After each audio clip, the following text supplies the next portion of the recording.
आज हम करने वाले हैं सीटेट अगस्त 2023 के सीडीपी यानी बाल विकास के 10 महत्वपूर्ण प्रश्न जो कि हमें एग्ज़ाम में देखने को मिलेंगे। तो चलिए स्टार्ट करते हैं। हमारा फर्स्ट क्वेश्चन है, आजकल लोग जितना परिश्रम करते हैं उससे अधिक वेतन चाहते हैं, मेरी राय में यह है। एज अ टीचर आपको क्या आंसर देना है। ठीक है, आपको ऑप्शन दिए हुए हैं कि मनुष्य का स्वभाव है। ठीक है, मनुष्य का स्वभाव तो हो ही नहीं सकता।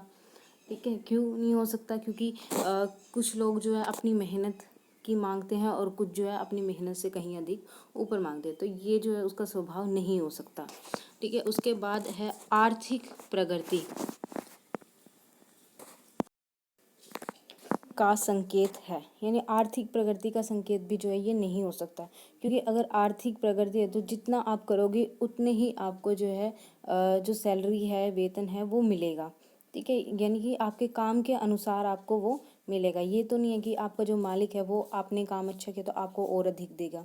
ठीक है, आपके काम के अनुसार ही देगा।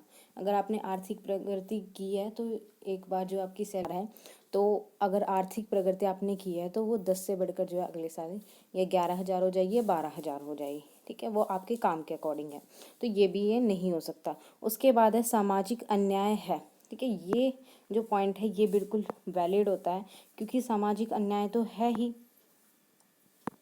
क्यों है? क्योंकि अगर आपने जो वेतन ज़्यादा मांग रहे हो अपने परिश्रम के अकॉर्डिंग, तो ये सामाजिक अन्याय है। यानी काम दो दो जने जो है काम एक साथ कर रहे हैं, लेकिन एक को अधिक वेतन मिल रहा है और एक को कम मिल रहा है। ठीक है, जैसे जेंडर इनइक्वालिटी के अंदर होता है कि पुरुष को जो है अधिक वेतन दे दिया जाता है और जो स्त्री है उसको कम वेतन दिया जाता है, तो जेंडर इनइक्वालिटी को जो है दर्शाता है। ठीक है, तो हम इस वे में भी इसको ले सकते हैं। तो इसका राइट आंसर सी है। उसके बाद हमारा नेक्स्ट क्वेश्चन है कि जटिल वाक्य तथा नकारात्मक भाषा विचार संप्रेषण को बनाते हैं। यानी जो जटिल वाक्य हैं वो नकारात्मक भाषा विचार संप्रेषण को जो है वो कैसा बनाते हैं? तो कठिन तो वो जो नहीं बनाएंगे। क्यों नहीं बनाएंगे? क्योंकि जो जटिल वाक्य है वो देखने में ही जटिल लग रहे हैं और नकारात्मक भाषा है तो वो कठिन नहीं हो सकती। ठीक है, उसके बाद सरल सरल तो बिल्कुल ही नहीं हो सकती। उसके बाद नंबर सी है। सी में क्या है कि अप्रभावी, यानी हम जटिल वाक्य बोल रहे हैं और नकारात्मक भाषा विचार संप्रेषण से बोल रहे हैं, तो वो क्या हो जाएगी? अप्रभावी। क्या आपको जो वो समझ में ही नहीं आएगी। उसके बाद हमारा नेक्स्ट क्वेश्चन है कि हमारा मस्तिष्क हमारी समस्त शारीरिक एवं मानसिक क्रियाओं को नियंत्रित करता है। ठीक है, हम सभी को पता है कि जो हमारा ब्रेन है वही हमारी बॉडी को पूरी कंट्रोल में करता है, तो कभी नहीं, ऐसा तो हो ही नहीं सकता। हाँ, ये हम मानते हैं कि हमारी जो बॉडी को कंट्रोल में रखता है वो हमारा सिर्फ ब्रेन है, तो इसका जो राइट आंसर हो जाएगा। उसके बाद हमारा नेक्स्ट क्वेश्चन है कि छात्रों के विकास में सर्वाधिक भूमिका होती है। अगर स्टूडेंट है तो स्टूडेंट के जो डेवलपमेंट है उसमें जो सर्वाधिक सबसे अधिक महत्वपूर्ण भूमिका जो है एक टीचर निभाता है। कौन निभाता है? एक टीचर। तो जो इसका राइट आंसर है वो हो जाएगा ए। क्योंकि स्कूल में अगर बच्चा जा रहा है तो रिस्पॉन्सिबिलिटी किसकी होती है? टीचर की होती है। टीचर ही बच्चे को सिखाता है जो उसने नॉलेज जो है गेन की हुई होती है, कि नॉलेज को जो है देता है। उसके बाद हमारा नेक्स्ट क्वेश्चन है कि आजकल शिक्षा के गिरते स्तर का मुख्य कारण क्या है? यानी जो शिक्षा के स्तर में गिरावट आ रही है उसका मेन रीज़न क्या है? इसमें जो ऑप्शन दिए हुए हैं कि अध्यापिकाओं की अपने उत्तरदायित्वों के प्रति उदासीनता। ठीक है, गवर्नमेंट स्कूल में भी आज के टाइम में देखा जा रहा है, जैसे सर्वे वगैरह हो रहे हैं तो पता चलता है कि भाई जो टीचर है अपनी रिस्पॉन्सिबिलिटी को जो है अच्छे से नहीं निभा पा रहे हैं। वो उसको जो है एज ए प्रोफेशन ही समझते हैं, उसको जो है अपनी कहते हैं ना कि अपना पूरा का पूरा जो है बेस्ट जो एक टीचर अपने स्टूडेंट के लिए करता है, तो वो चीज़ आज के टाइम में नहीं रह गई है।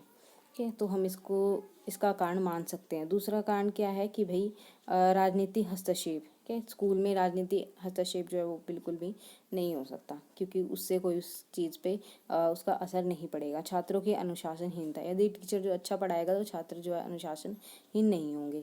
अभिभावकों की विद्यालय कार्यों के प्रति उदासीनता। ठीक है, अभिभावक अगर टीचर अपने स्टूडेंट की तरफ ध्यान दे रहा है, अपने टीचर्स को जो टीचर है जो वो स्टूडेंट्स को अच्छा पढ़ा रहा है, तो जो है उसके स्तर में कोई गिरावट नहीं आएगी। लेकिन अगर टीचर ये अपने रिस्पॉन्सिबिलिटी को अच्छे से नहीं निभा पा रहा है तो जो एजुकेशन का लेवल है वो डाउन हो जाएगा ऑटोमेटिकली। तो जो इसका राइट आंसर है वो हो जाएगा ए।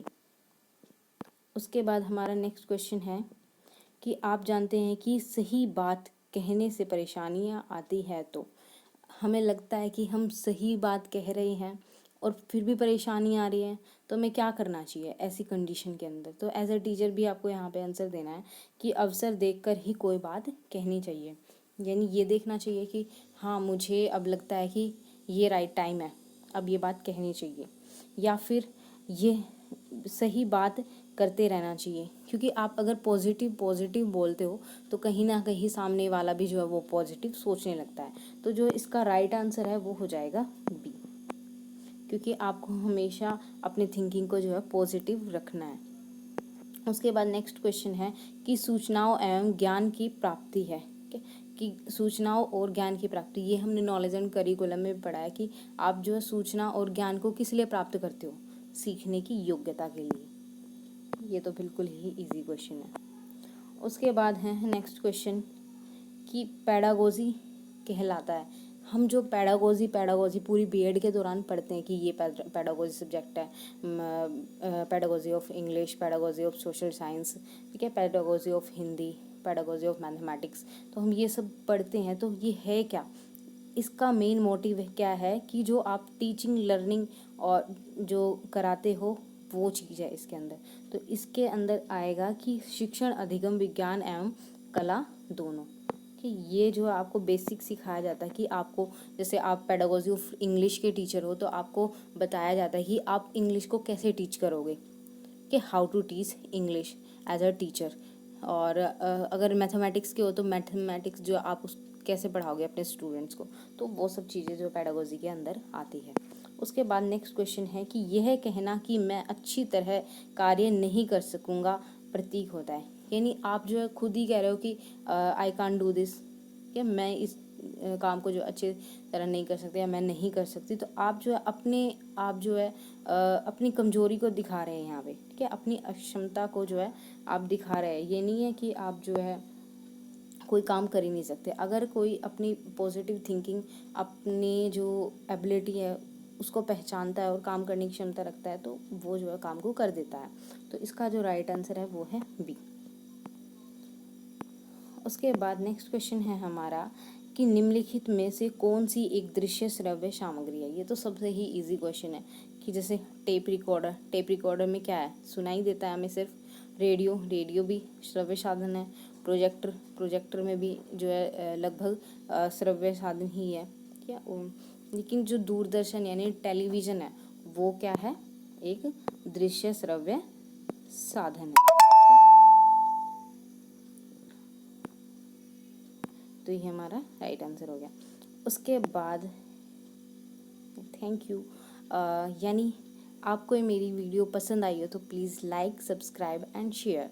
ऐसे ही रोज़ वीडियो देखने के लिए मेरे चैनल को सब्सक्राइब करें। Thanks again.